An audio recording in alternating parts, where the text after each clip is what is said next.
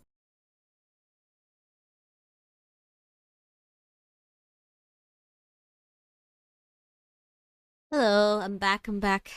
I've been here since last video actually.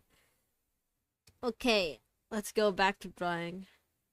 The food good? Indomie is always good. Welcome back. Thank you.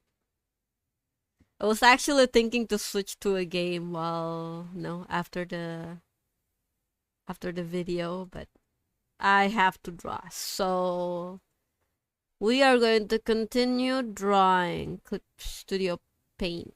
There you go. Thank you.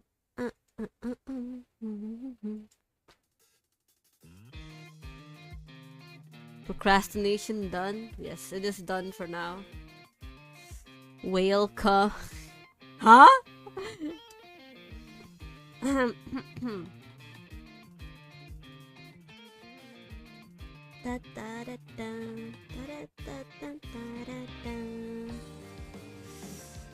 Was the food bussin'? Oh, it's bussin' alright. Feels good to eat Indomie when it's raining.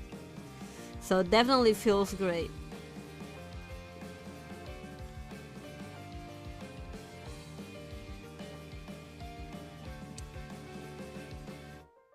How much Indomie you make, Echo? 2. I always eat 2. It's just the standards for me.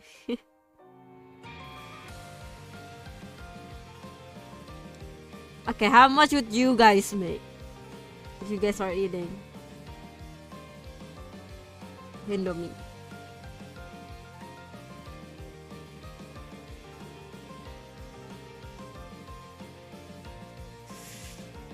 Three? Makan Indomie ntar usus buntu. Well, you don't really eat it every day. 1? I thought it was normal to make 2 of those packs. Well, 2 is like, for me personally, 2 is a bit too much. But you cannot really have 1.5, so, better 2 than just 1. You know what I mean? Only 1 katsu, wow, you weak. Eating 2 is the way, katsu.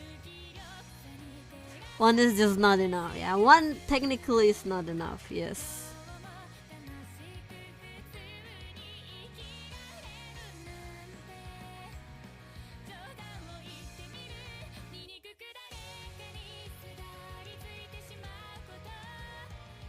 One Indomie is like pooping halfway. Then again, I'm Hawaiian, so the portions are always bigger because. But I'm hungry. Now 2 is the normal actually. 3 is you are extreme, but okay. It means you haven't ate a lot of Indomie before. Like it has been a while, you know. 1 is for little kids.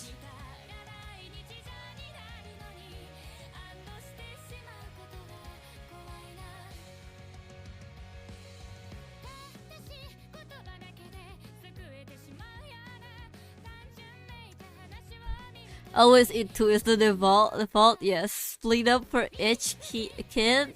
Yeah. I usually use 3 packs for 2 people with 1.5 portion. Yeah, that part is understandable. If you use 3 and then you split it into 2, that's like the right amount. Chinese takeout? I like Chinese takeout actually. Well shit, I guess I'm a little kid. 1 is for people who don't want to admit they want to. You only eat 1 when you're in like a shop that actually sells cooked Indomie. We actually have those kind of shops here where they're, I guess you could kind of say they're kind of a small restaurant, you know, where they just sell Indomie basically. All they do is basically cook Indomie for you and then added the fried chicken part that you don't have. The fried chicken, the onions, the lettuce, all the stuff that you don't have in the package, they put it in there. And we usually call it warmindo, which means it's like Indomie shop basically.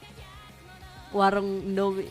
No click, yeah, literally no clickbait Indomie. If you want to taste the full potential of an Indomie, you go to those kind of places. And they also let you pick what kind of eggs you want. Do you want an omelet with it? Do you want it fried or like boiled with the Indomie? You know, it's like literally no clickbait Indomie. It's like one of the best. They also make, I don't know, they make the Indomie way more better than you had in your home. So, if you guys ever went to Indonesia, you guys gotta go look for one of these warmindo, by the way. Actually, I had to figure out how to get some kids to eat, so did the same thing my mom did. Just put ketchup on the rice and they started chowing down. Now I want Indomie, I can vouch for that. Their technique is just different, yeah. I don't know, there's just something about them, man. I don't know what makes it different. They boil it the same time. They boil it with the same amount of water as us.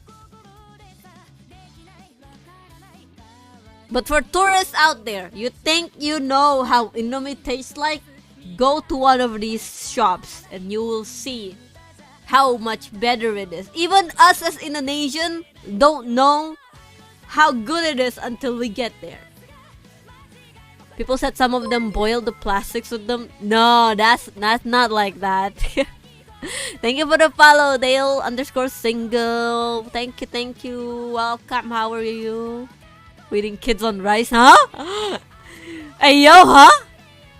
First time I tried broccoli was in this Thai place special called Thai special soup. Pineapple was horrid, but the broccoli was pretty good. Same with cauliflower. I don't like vegetables at all. Hello Dale, welcome. How are you? Welcome to the channel. We're just doing some art. I think Akko with just lack of skill or with just skill issue probably. The chef's sweat is the special seasoning, huh? I actually think I know the secret to the perfect warmindo Indomie. I think it's the eggs. They boil the eggs together with the Indomie. At last someone knows how to pronounce my name. Really? How did they pronounce your name before, dude? Why the food talk? It's almost breakfast time here and you're all talking about good lunch and dinner. Yeah, we're all hungry, dude. I mean, I know I just ate, but I kinda want a Borgir right now. I kinda want a good Borgir. I feel like my life will not be complete without a Borgir. Cheeseburger is good, dude. You know what? Once I get my allowance, I'm gonna go get myself some cheeseburger.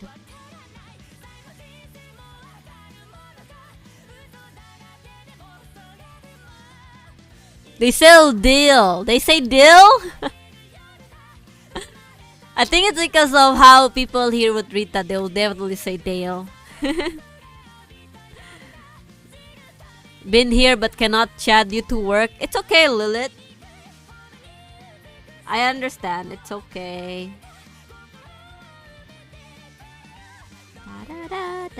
So are you done with work now? Cause you can chat.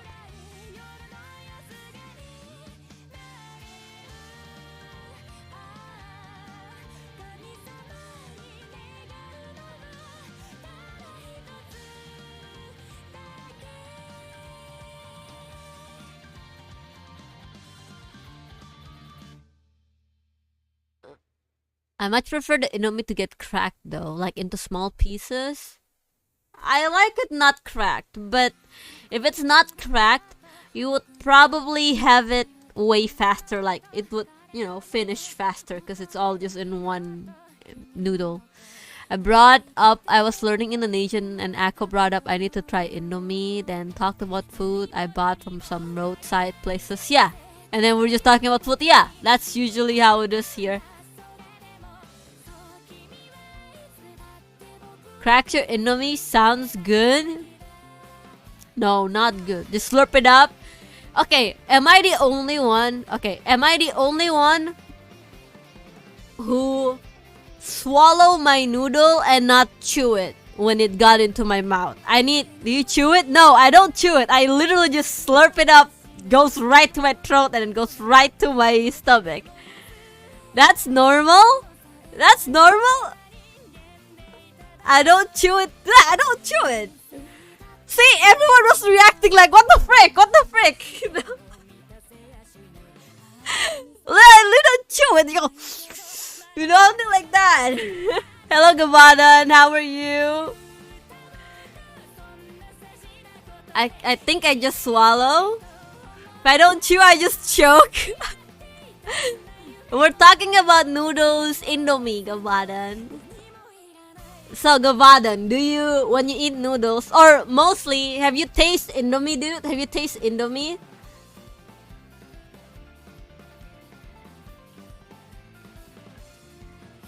I need to know if Gavadan have tasted Indomie or not. I could just inhale Indomie. Why would I chew it? It's not spaghetti or something. Yeah, spaghetti, I have to chew spaghetti though. Never tasted, unfortunately. I cannot share your addiction. Sag. Gavadan cannot know the war between chew the noodles or slurp the noodles into your stomach. Like French people for real. That's funny because Gavadan is French. Would you just breathe it in? Yeah, I just breathe it in. Every time you change layers back and forth, I keep thinking boobs, no boobs, boobs. I mean, it's fun and games until you get choked. That's actually what Panda told me. Panda is like, one day you're gonna die of choking. And not in the kinky way, by the way. You're gonna die. You're gonna die slurping your Indomie one day. And I was like, hey, at least I die good, okay? At least I die in a really good way. If you swallow it, that means your digestive have to work harder than normal. Eventually it'll not be digested and stuck. Yeah, that's true actually. But hey, I'm alive. You think that is crazy? I spent 4 years in school having conversation. Do you eat or drink soup? Oh no, don't even start. Don't even start that conversations about that. It's like, is pizza a pie or not? in your intestines. Just don't have gag reflex. Not in a I mean, you know what I mean. You know what I mean, Lilith. Oh my god, no! She's not eating gum. It's fine. Alive for now. I don't inhale Borgir. I do chew it. No. If you chew it, then I don't know you. I chew Borgir. On Akko's tombstone. Too stubborn to use her teeth.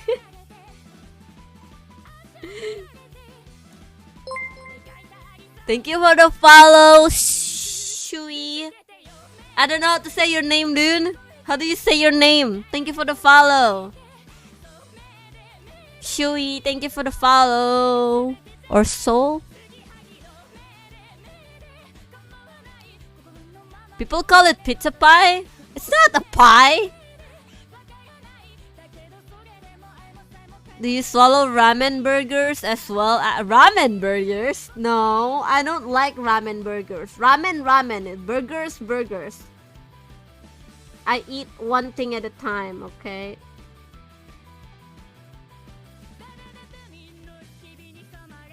Hello NPC, welcome.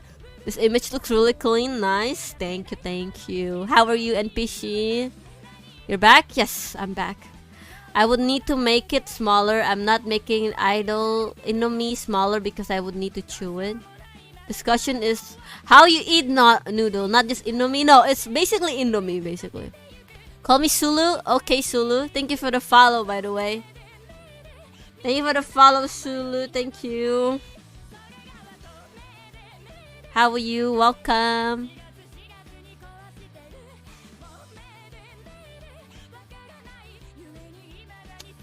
No, pizza's pizza. Pie is pie. I will never go back on my words on that. Just chilling right now. How are you, Akko? I'm great. Give it 10 minutes. No, I won't forget. Don't worry, I won't forget.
Yeah, purple. No, it's not blue. Don't gaslight me that I'm blue. I'm purple. I'm a purple VTuber. You want blue act? Shut the freak up, though. I can't eat chocolate? Why? All I know is I like the color. Nice. Thank you. But it's purple. Purple? Purple VTuber? Of course I'm purple. Ah! Purple, purple! No! You guys will not shake my fate. I am purple. I'm allergic. You're allergic to chocolate? But have you ever tried it though? Have you ever tried it? Like, even if it's probably gonna cost you your life. No, please! I'm purple!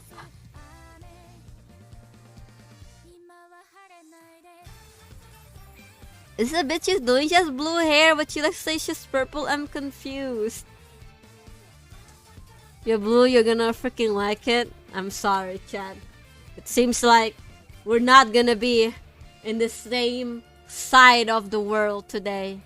Cause you're gonna be in the other side of the world now. Goodbye, Chad. 3, 2, 1. I don't miss you at all.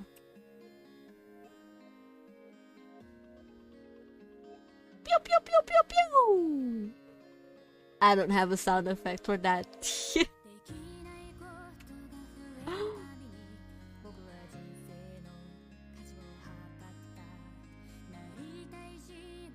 Yes, I can shoot you guys.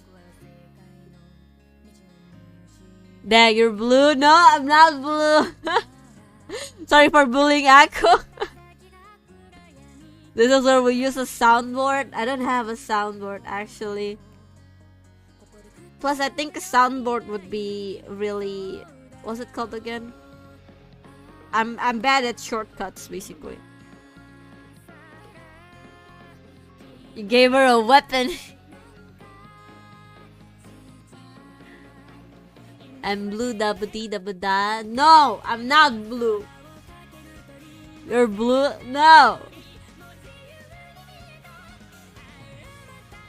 Cringe, annoying, overly complicated. No! Shut the frick up. You guys will not sway me. I'm not blue.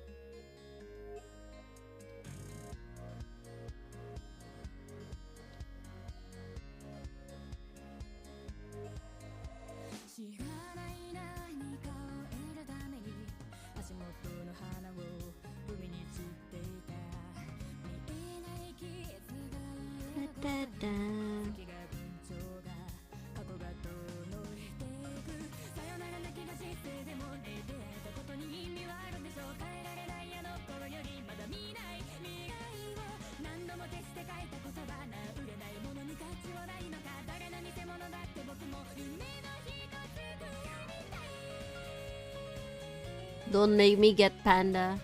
Shut the frick up. I am purple.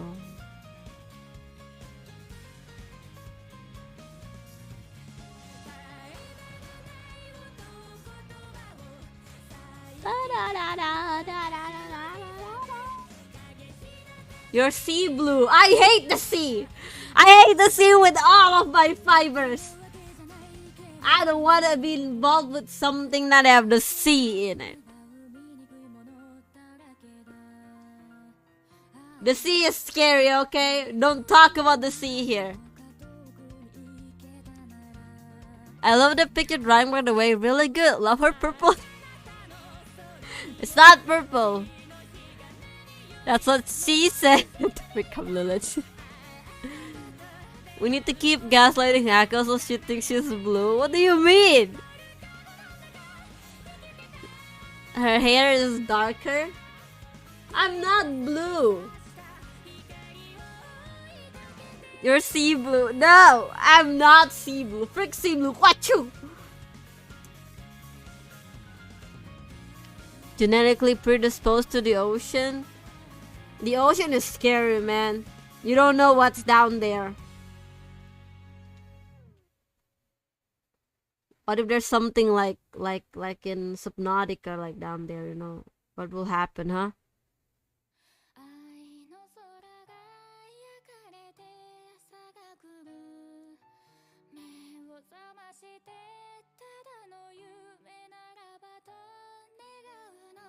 Down there is wet. The sea, I mean. Shut the frick up, Lilith. I know what's in the ocean. Water. Duh. You're blue and you can't convince me otherwise. Shut the frick up. There's SpongeBob down there. You won't even sway me with SpongeBob, okay? Not even SpongeBob would sway my belief. I'm blue. Well, I guess you're blue, but I'm not.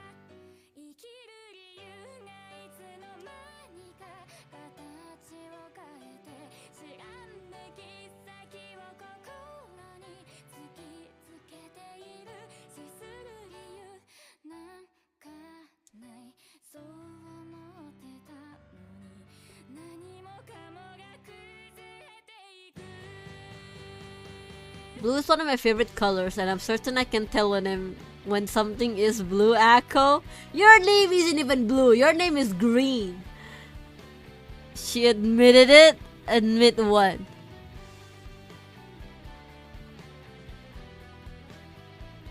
Who cares about what's in it? The sea itself, the water is more scary. Yeah, see, the water is scary. I'm not blue. His name is blue. I didn't say I'm blue. I'm just reading your chat.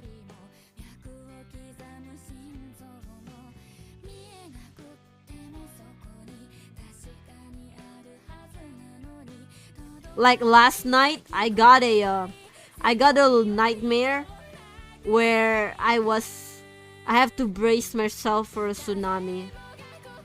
I haven't seen a tsunami in real life, but I don't think I would survive. Tsunami is really scary. I could not imagine getting hit by so many water. And then I can't swim, of course.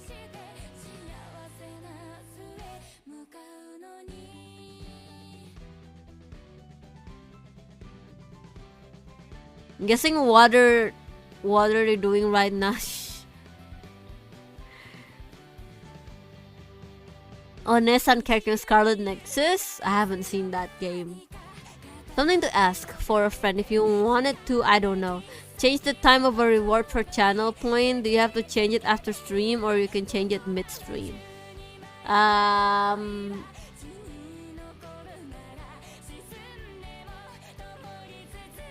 Reward for a channel point? What does that mean?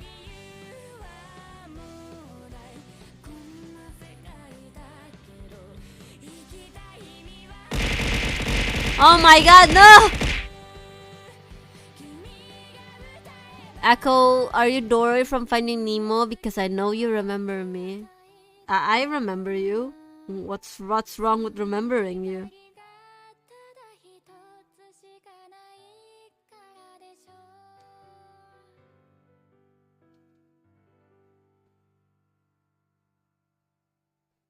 This? Yeah, what's with that? Won't change the time? No. I think it's good that way already.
I don't even want to hear the sound of the sea. Please, no. Like, when I say I'm scared of the sea, like, I literally mean it. Like, I literally cried while I'm playing Subnautica. Like, that's how bad it is.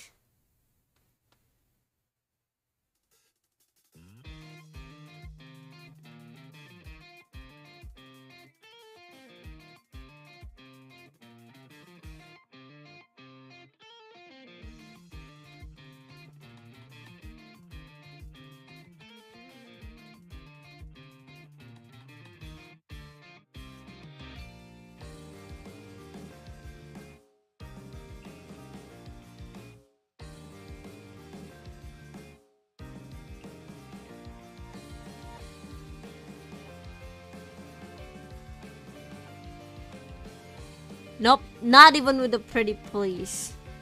That's how much I hate the sea. Echo, hello, please help me, I'm under the water. I would be like this, like, ah, help me! That'll be me. Put on pool floaters on land. You like if I have an anime, you guys would not get that one beach episode. That's how scared I am with the sea.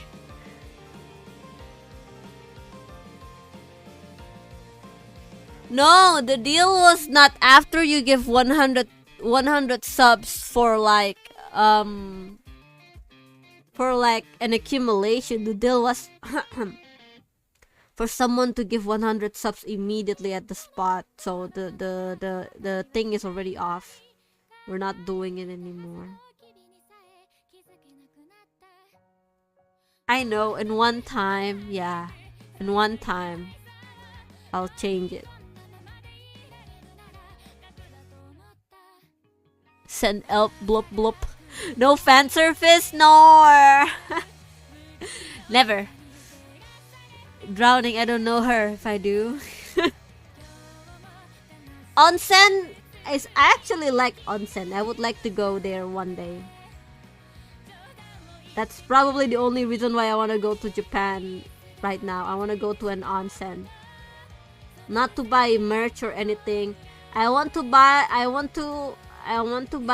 kimono, a yukata, and then go to onsen. The episode will be about Akko making up excuses on why she can't go to the beach. Do you know the phrase "once man's trash is another man's treasure"? Wonderful saying. Horrible way to find out that you were adopted. It's a huh?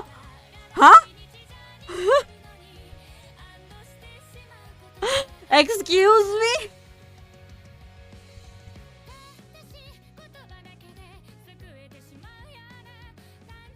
Oh, you wanna know? I think I can, but I have to open Twitch for that. I'm not drowning, I will freaking swim. I don't need air to swim. Akko in water.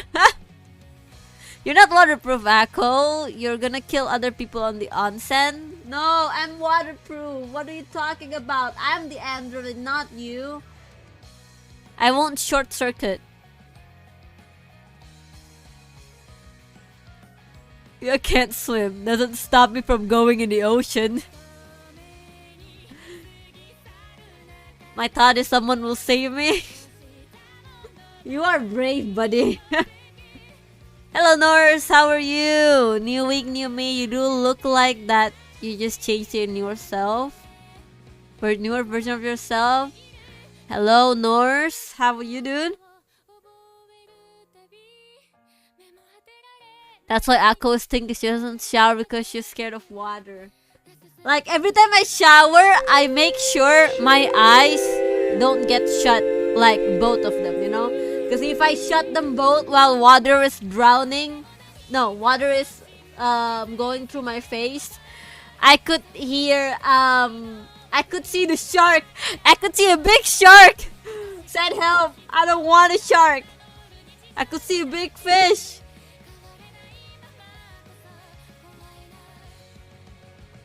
I smell good, of course. Oh, you're that scared. Yes, I'm that scared. I don't even look at the bottom of my glass when I'm drinking. Which means you never... I actually do wash my face. I just wash one side each so my face don't get close both with the water.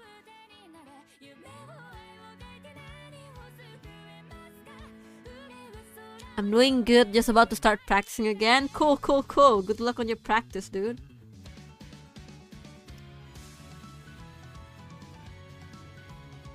How about the peace in the water, Akko? It is scary, but it's also peace. I only feel peace in the water if the water is warm, okay? If the water is like the sea, no. I do not feel peace at all. Instead, I feel threatened. My whole existence is gonna disappear. Air, gravity, drowning, I don't know them. I actually like tall places. I don't like deep places, but I like tall places.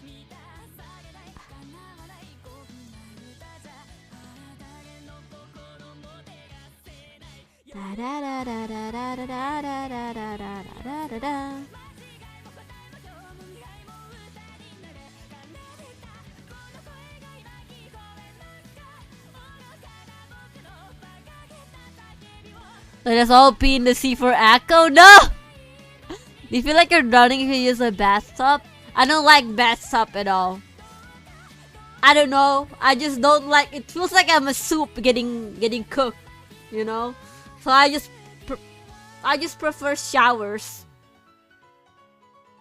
Hydrate and stretch. Okay.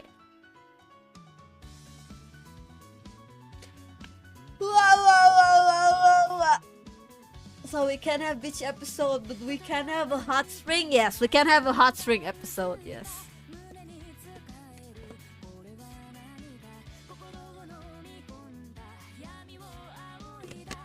Thank you for the hydrate, dude.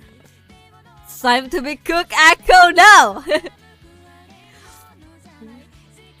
Bathtub are wonderful, Akko. You can play League. Well, no. We have a place called Warm Ponds here in Hawaii. Yes, I like Warm Ponds. Warm Ponds is really good. I'm not scared of water, but I don't like baths either. Just seem unhygienic.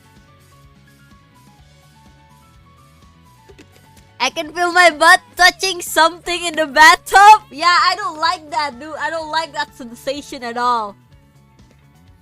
Especially when you have one of those, you know, drainers, you know, in the middle. And then they usually have, you know, the chain. That was like for the plug. I don't like that at all. I hate it. I hate it so much.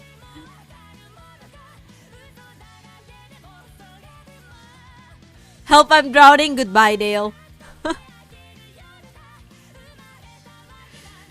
Nice knowing you. Hunch. If you no, I'm not gonna shit in the bathtub. What the heck are you guys thinking? Plug it, yo, for the bathtub, okay? That's the sound of me not drowning. The drain's supposed to be on your feet, not on your butt, Akko. Well, I don't know which one, the right side, okay? Who sits on the side with the drain? Who's shitting? You know what, guys? I give up on you guys. I think I think the conversation is getting too far, guys. I'll draw the line at shitting in the bathtub, okay? I'll draw the line there. This is supposed to be an art stream, guys.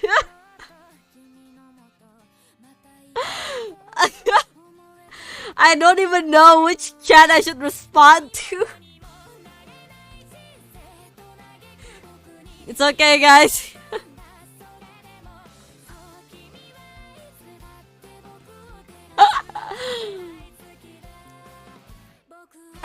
Don't worry, Sylvie. You saw nothing, okay? How the frick you shit in the bath?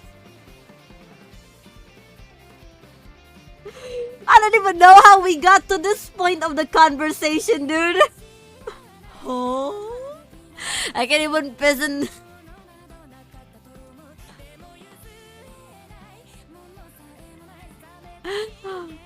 What is happening? Definitely, like, why would they make a second toilet but bigger? Who shits that much? Not in front of my garlic bread. Oh my god, how the frick did we get ended up here? We got here because you're scared of the ocean? Oh man, bathroom jokes never gets old.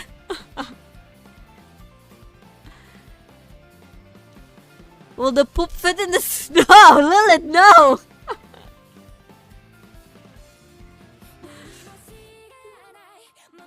Aku, kamu memang berubah, tapi kenapa chat kamu berubah menjadi... I don't know, dude. I don't know what the heck happened.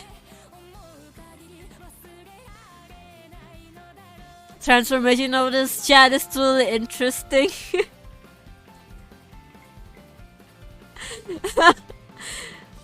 You scared of the ocean shit? And okay, I'm gonna have to ask you guys something. Okay. Who in this chat never pee in the pool? Come on now. There's no way anyone here don't pee in the pool, okay? In the pool, and then you don't want to get out of the water? Never did? There's no way. I'm gonna take a sip to clear my head. See you in okay. Okay, Lemon Man. Never did? There's no freaking way. Me? No freaking way. Pool is toilet, Echo. If in the ocean, it's the same. I never peed in the pool. There's no freaking way. I don't believe you. I live in Hawaii. The pool.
Oh.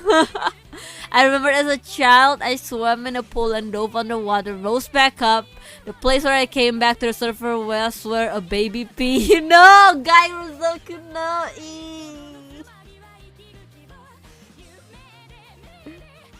I feel bad for you, dude. Okay. Who is here? Translucent means see-through? Oh! If it's your own cup, your hands, the next time you go pee, it's warm, so you don't have to get scared because it's liquid. Shut the frick up.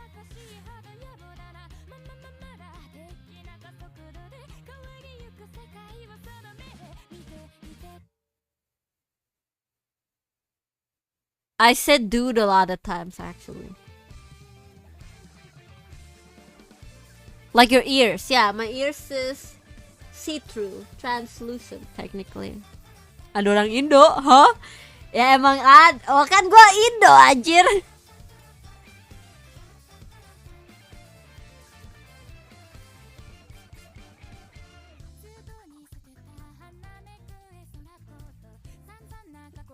I wish you can engage our... You know what? Never mind, Lilith. You're too far gone, Lilith. You're too far gone. I am so sorry. You're like a lost cause right now.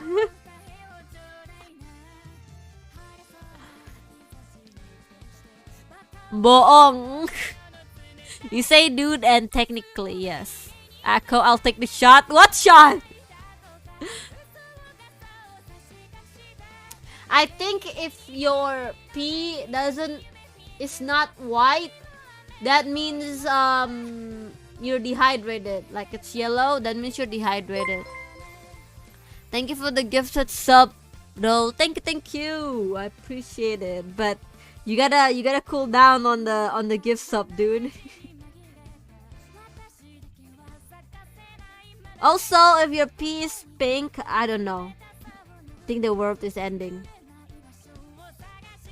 You have white pee? I don't think that's pee, dude. Not white, but it's like translucent, you know, like water. So, if you don't have water like pee, that means you're dehydrated. Guess I'm gonna buy Mountain Dew. Why don't we talk about Indomie? Indomie what got us here, dude. It's pink, you might be pregnant? Really? I don't know that. That doesn't mean dehydrated. It is dehydrated. Okay, Vals, bye bye. Eat beat. He's lying. I don't know what happened to chat anymore.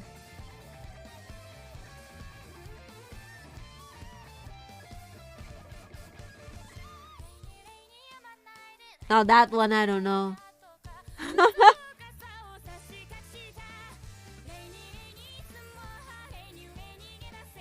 So if I'm a guy and my pee is pink, I'm pregnant. The chat is used, so send help, someone.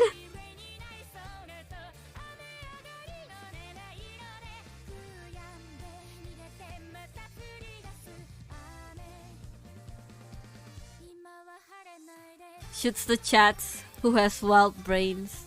I'm gonna be it. Katsu! It being clear means your body wasn't able to take out all the water, either it being used to less water or another reason. New echo? Did you get defragmented? I'm getting defragmented right now. Shoot the chat? Oh! Shoot the chat. Okay, chat. You guys gotta stop talking about pee now. You guys are unrecoverable. I'm so sorry, chat. Goodbye. It is nice knowing you. No! You know what? Rebellion won't help. If you die, you die. Okay, chat. Goodbye.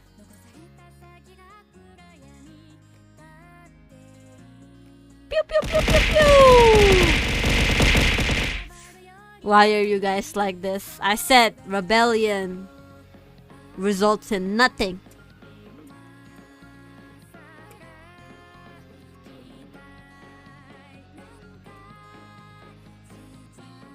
I'm still alive.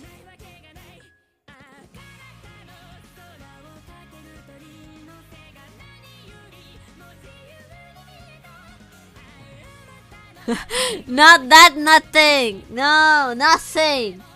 That nothing, you know. She has aimbot. Shut the frick up. She said the thing bad guys say in movies. I'm immune to a newer version of bullets anymore.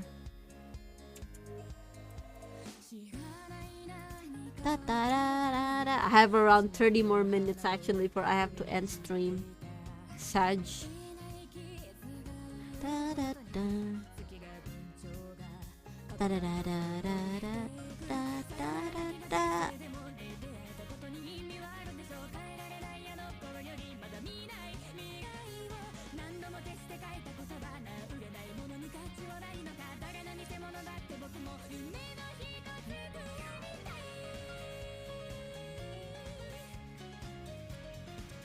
I could never get this drawing done on stream, huh? It's totally a mistake to do it on stream.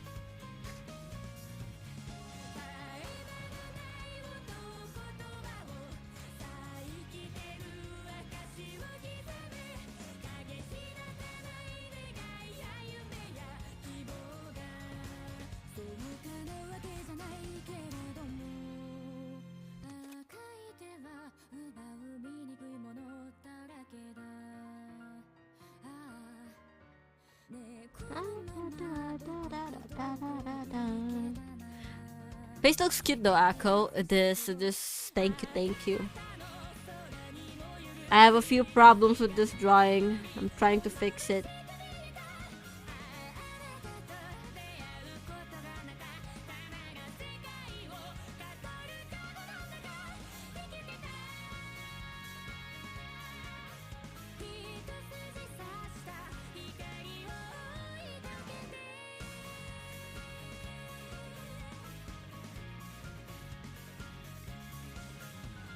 What happened with chat, Akko? And also, how was your day? Chat went nuts today. But my day is great. How are you? My day is great.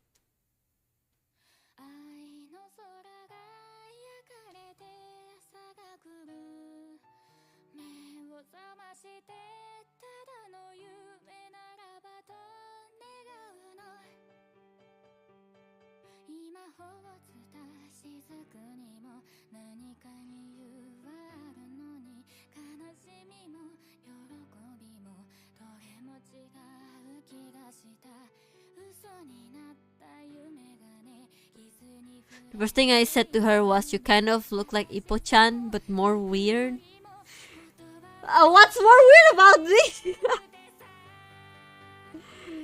Ippo-chan mainly consists of black, dark color palette, actually. I'm not Ippo-chan. Well, the glasses makes me look like her, but not really. Someone even took a shit in a bath for some reason. Oh, guys.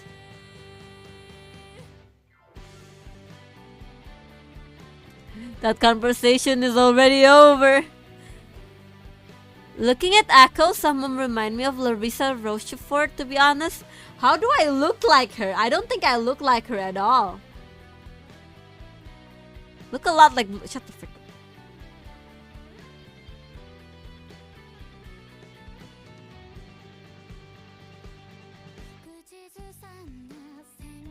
I wish I have the body of Larissa Rochefort. If you guys don't know, she's a cosplayer in Indonesia, basically. She's a really famous cosplayer from Indonesia. Really great body. I do wish I have the confidence of Larissa.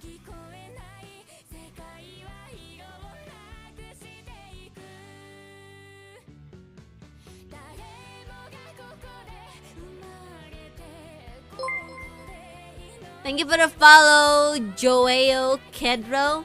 Thank you, thank you.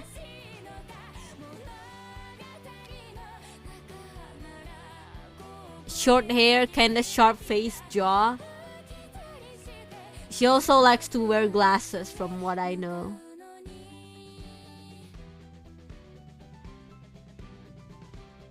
Yes, she's really great. Larissa Rochefort is really great.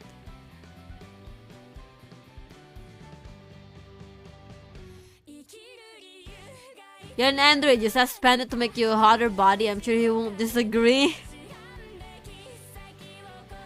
I think my body is already pretty cool from what I see.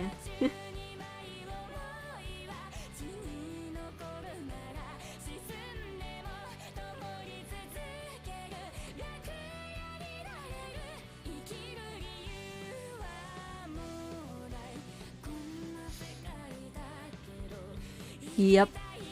Huh? High temp machinery is not a good idea in my opinion. Physically or technically hotter because you can get both. Cool, you do not risk hypothermia.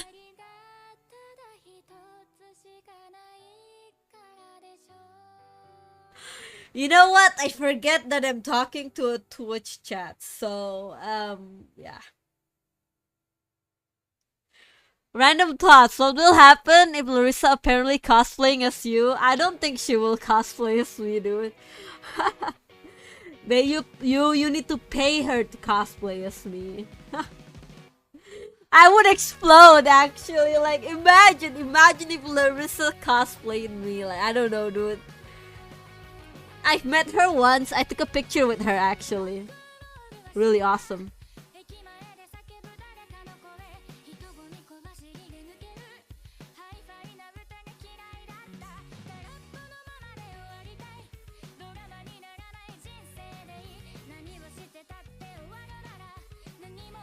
She's the big leads now. Pay for service ain't nothing new. Yeah, but you pay her a lot if you want her to, like, for example, cosplay as a certain character. For example, like me or something. Because it is also count as promotion work.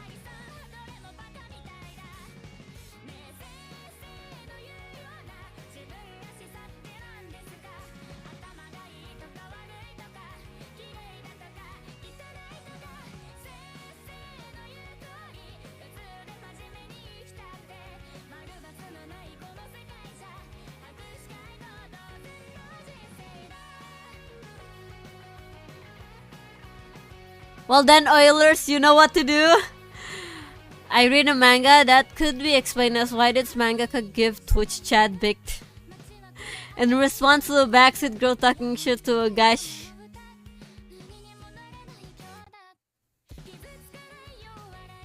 Wow.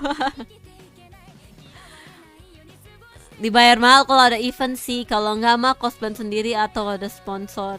Usually there's a sponsor, but if it's a big sponsor, I think they also need to pay her enough for the costume as well. Okay. I think you need to also pay for the costume as well.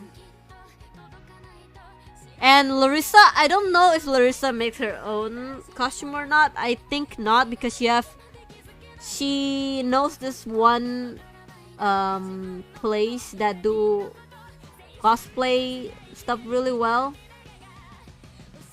I actually did one of my cosplay there. Oh my god, the price is like whew. But it turned out really well though.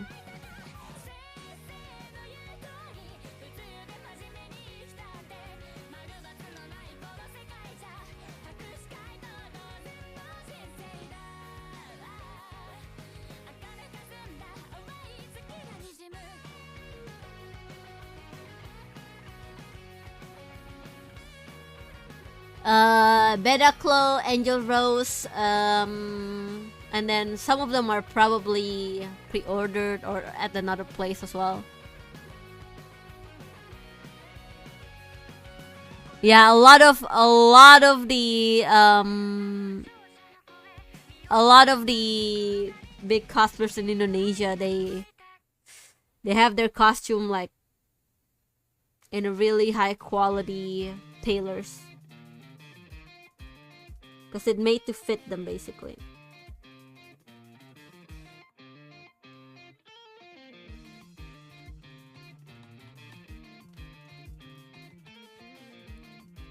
Ah, Clarissa Punipun. Punipun makes a lot of her accessories on her own. But for the costume itself, I actually don't know.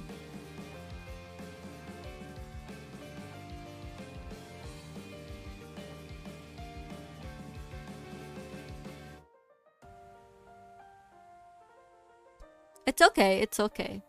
Sorry, I'm not an Asian. It's okay. We were just talking about some famous cosplayer here in Indonesia.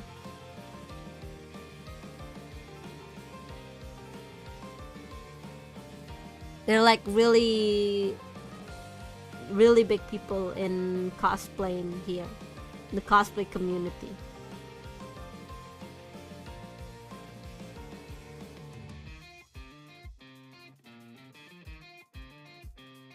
I'm learning Indonesian. Oh.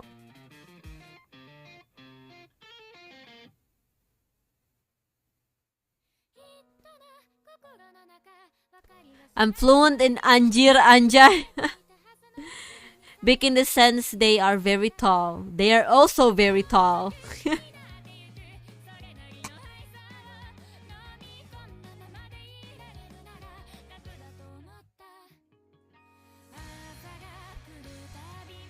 Do cosplayers get dressed as the character from their home or only at the event? It depends. Are you asking the question about cosplayers who just have it as hobby, or like the big leagues that get called in as guests?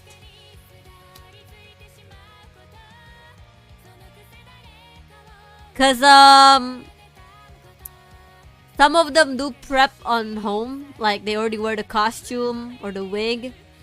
Me personally, I like to do everything from home, cause I'd rather get seen in the wig rather than to do it on the event, do my makeup on the event. I don't really like that. Oh frick, I just said that I do cosplay, huh? Hello Ozzy, welcome.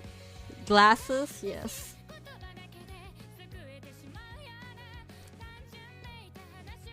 Yep, you did. I like to prep from home, if it's me. The reason why I do that is because my sister could drop me off anywhere, so I have no problem with transportation basically.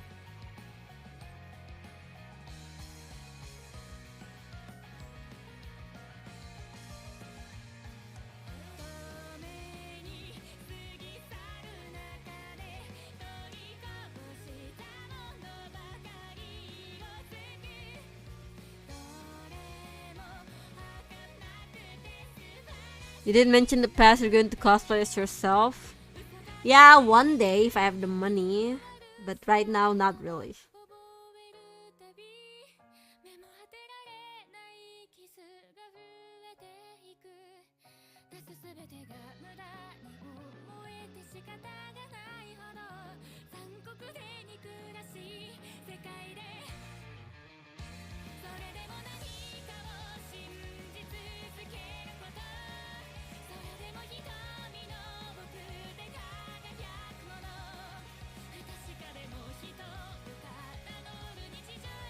Imagine wearing those fancy wigs from home to event. Sheesh.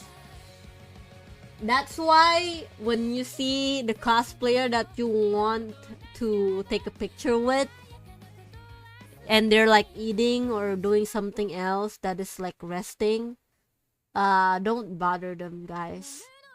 They also need to eat, drink, or something like that, you know. Some of them would mind, some of them would feel good, but some of them, do feel tired sometimes as well. Some of my friends usually just have their outfit ready, only need to prep some looks. Yeah, some of them, the makeup time is probably the most annoying one if you do it on the event. That's why I like to do it from home. If you do a part-time wearing a bear costume, no, that's just your that's just, I think that's just, I don't know, I guess it is somewhat, but not really. Usually with cosplay is that instead of cosplaying as a bear, you probably look at a bear that is like a fictional character in a movie, a manga, or something like that. For example,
can't believe you touched grass. Achievement, grass today. If you want a free thing like Destiny, Warframing Season is more fun. Now has Max. I actually have tried out Warframe. I only come back to Warframe when I'm really bored with a lot of things in life.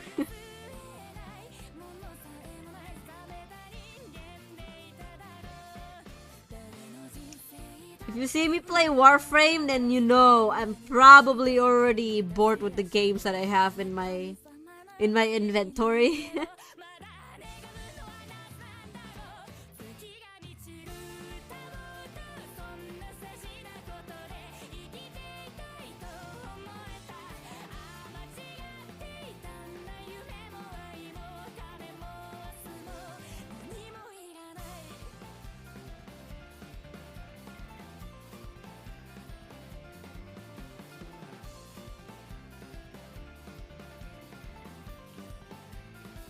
Which is on brand. I play Destiny for the PvP. Really?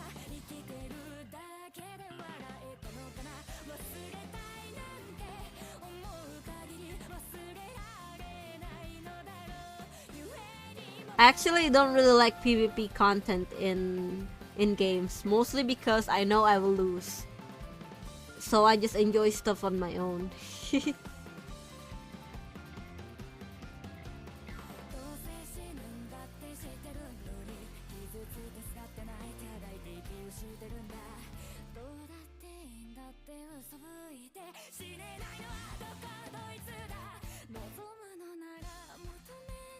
Akko, I don't think you never noticed, but there's one unwritten rule in Warframe. Never type Neza is trapped on global chat.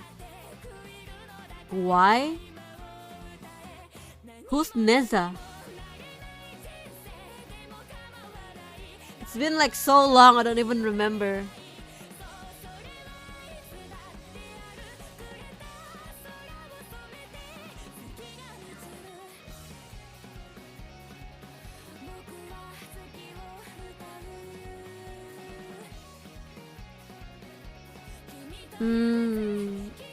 In the Warframe devs canonically wrote Jamassi in one of their dev patch notes or something.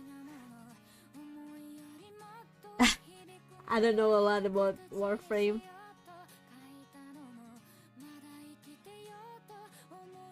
I don't know why, but in my Chatterino, everyone's name is red right now.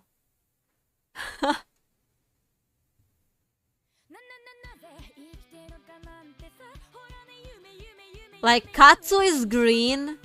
Everybody else is red. Depressed Knight is green. Everyone is red, gang. I mean, red is love. No? Red means danger. Gavadon is yellow. One of the devs went Jojo. Ding got really into it. We got new Warframes that have stand abilities. Jojo diving. I do really like JoJo actually. I think part 6 ended. It's kind of sad, but it's a satisfying end. Now Katsu is orange. Red is also the symbol of change. Everyone's red. With association with hell, we must go. Part 6 is kind of mid, but 5 and 7. Okay, part 6 is a little bit out there, I would say. But the ending, with everything that happened, if the ending didn't turn out that way, if the ending turned out to be any other ending other than the one we got, I think it would be bad. I think the ending is what makes it worth it when you watch part 6. Wait for part 7 where it will test animation tech for horses.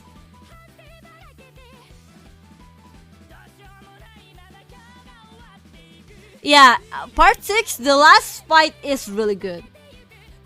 But other than that, it's just kinda, you know, I fell asleep on a few of the episodes. But like, I can't believe they killed FM! I can't believe it, and she's not back! You're talking about JoJo? Yes, we were talking about JoJo.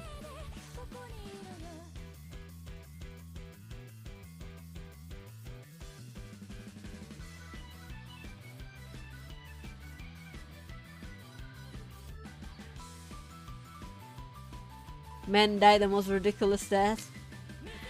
It's kinda sad though, but all the people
Let's raid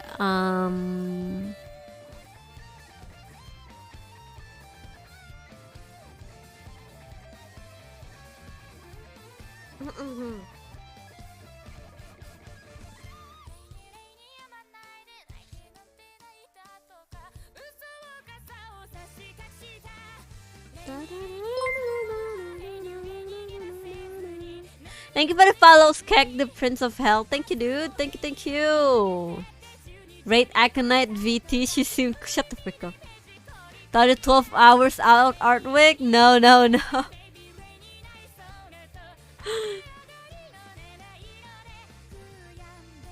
Let's see.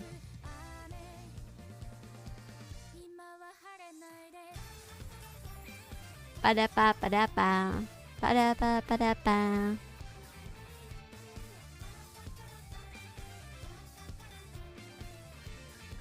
I guess we could rate Naikaze.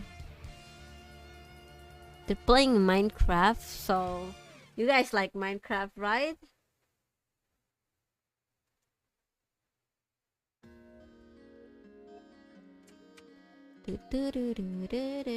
Sentient Bakpao. I rated Sentient the other day, so gotta change it up. Tomorrow, I'm gonna start around 12 p.m. Okay, I'm gonna start around 12 p.m. We are going to be playing Needy Streamer Overload. I'm gonna look up how many hours you need to end it actually. So yes, gonna start from 12 Overload.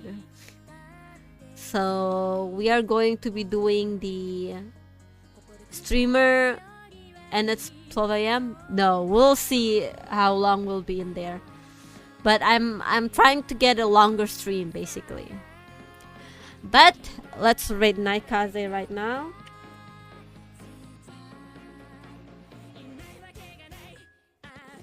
Our raid message would be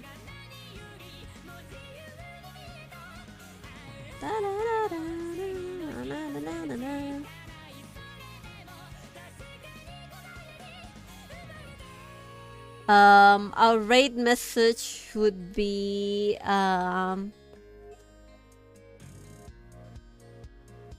who's the singer, by the way? The singer is here. Let me just.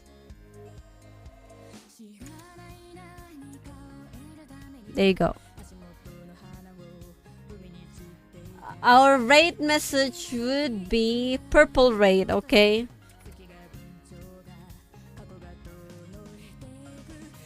No, Purple Raid.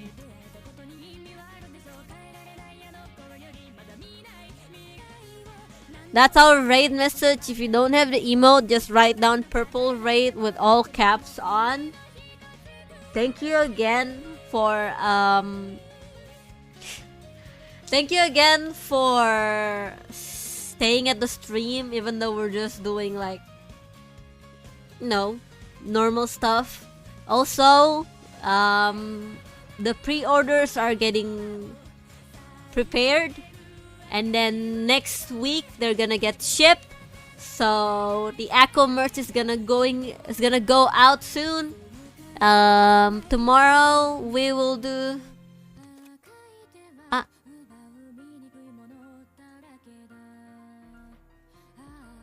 Oh my god! So many raids today! Akko,